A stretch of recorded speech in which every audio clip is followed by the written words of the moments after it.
Assalamualaikum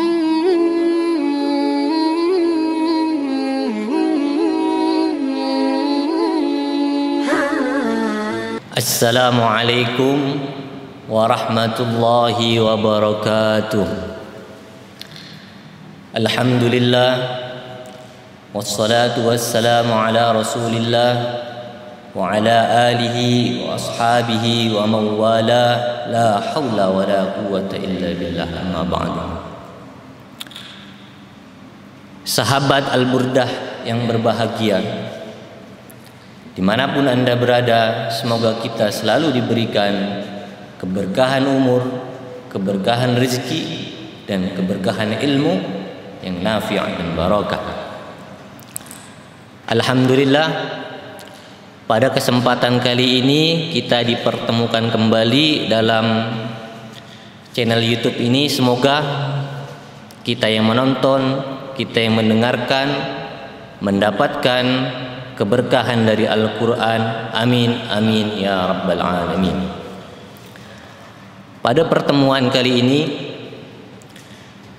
saya akan membahas tafsir, yaitu tafsir Yasin. Kenapa penting tafsir Yasin yang dibaca dan kita kaji? Karena surah Yasin merupakan surah yang sangat populer, surah yang paling sering dibaca, entah itu di acara-acara di masyarakat maupun di acara-acara yang sifatnya keagamaan secara umum. Maka dari itu, marilah kita mulai tafsir Yasin ini. Bismillahirrahmanirrahim. Qala al-muallif rahimahullahu ta'ala wa nafa'ana bihi wa bi ulumihi fid darini amin. Bismillahirrahmanirrahim. A'udzu billahi minasyaitonir rajim. Bismillahirrahmanirrahim. Yasin wal Qur'anil hakim, innaka laminal mursalin. Yasin wal Qur'anil hakim, demi Al-Qur'an yang penuh dengan hikmah. Innaka laminal mursalin, sesungguhnya engkau wahai Muhammad laminal mursalin, ialah termasuk dari beberapa utusan. Hadhihi surah, adapun surah ini, surah Yasin ini, makiyatun, ialah termasuk dalam surah makiyah. Surah ada yang bernama surah makiyah, ada surah madaniyah. Nah, surah Yasin ini termasuk dalam golongan surah makiyah.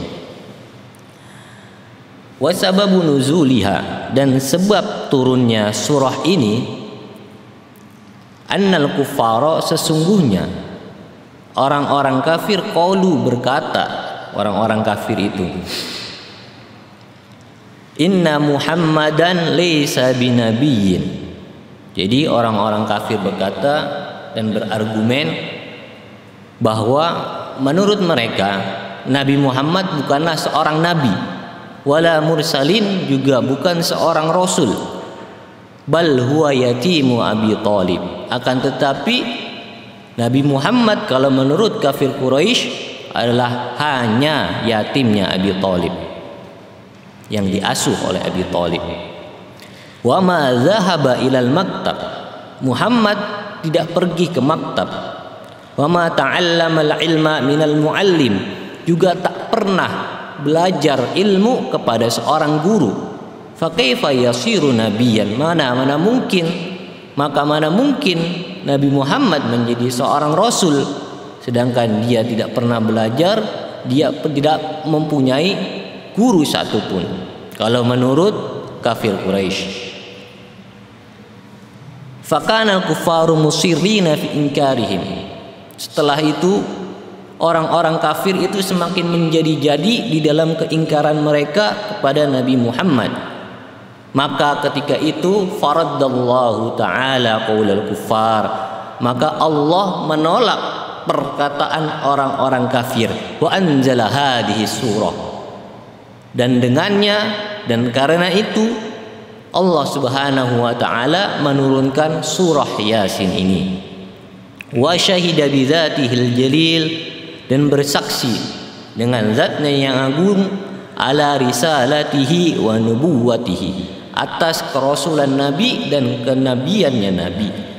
Faqala, lalu berkata siapa Allah, lalu berfirman siapa Allah, ya Muhammad, wahai Muhammad, in ankaral kuffaru lisalataka fala tautam bidzalik.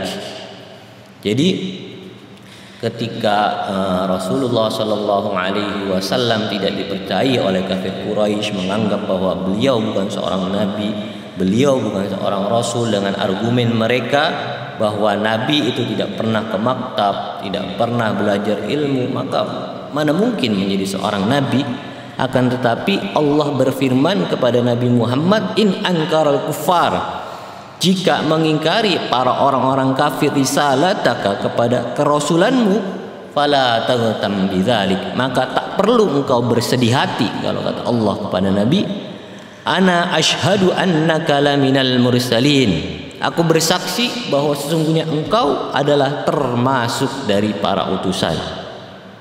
Falamma kanat, maka tatkala ada surah ini, dalatan, menunjukkan, musyahidatan, dan sebagai saksi, ala risalatihi, atas kerasulan Nabi, fala jarama annaha sarat qalbul Quran, maka sudah pasti sesungguhnya surah ini menjadi qalbul Quran, yaitu hatinya Al-Quran.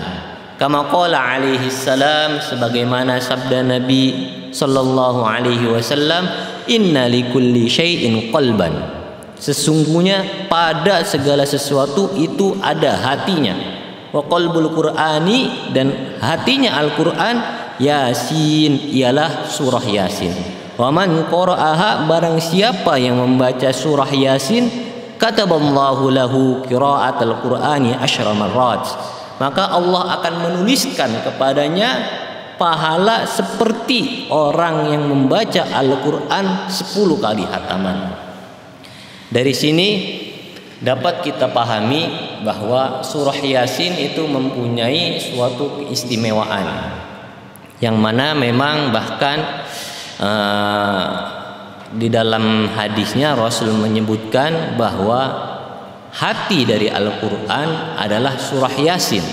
Sebagaimana kalau kita belajar terkait tentang hati, hadis juga menyebutkan kalau hati di dalam manusia, di dalam diri seorang insan, itu mempunyai suatu peran yang sangat penting.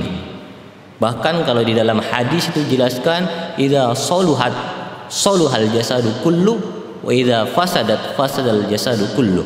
Apabila hati dari seorang mukmin itu baik, maka baiklah seluruhnya. Apabila hati dari seorang mukmin itu buruk, maka buruklah seluruhnya. Lah, kalau kita ingin tahu hatinya Al-Quran, suatu yang paling penting dan sangat esensi di dalam Al-Quran itu adalah surah Yasin. Bahkan tak tanggung-tanggung, Allah Subhanahu wa ta'ala lewat Nabi itu mensabdakan, barang siapa orang yang membaca surah Yasin, katabalahu qira'atul Quran asyra marrat, maka Allah akan memberikan pahala kepadanya seakan-akan membaca Al-Quran 10 kali hataman.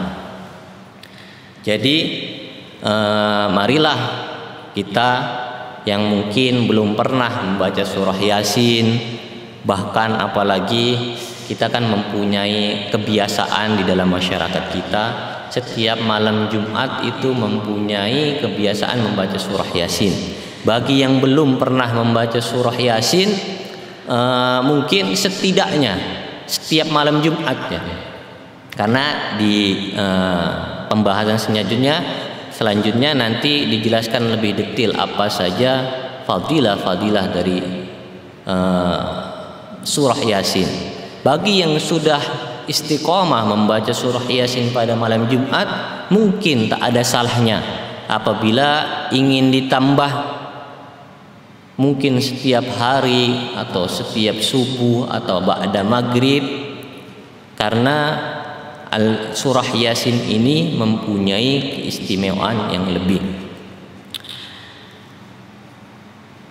Mungkin dalam pertemuan saat ini hanya ini yang bisa Al-Fakir sampaikan. Mudah-mudahan kita yang mendengar, mudah-mudahan diberikan keistiqomahan oleh Allah Subhanahu wa taala, bisa mengistiqomahkan surah Yasin pada setiap malam Jumat. Lebih-lebih bisa mengistiqomahkan pada setiap hari. Kurang lebihnya dari saya mohon maaf. Assalamualaikum warahmatullahi wabarakatuh.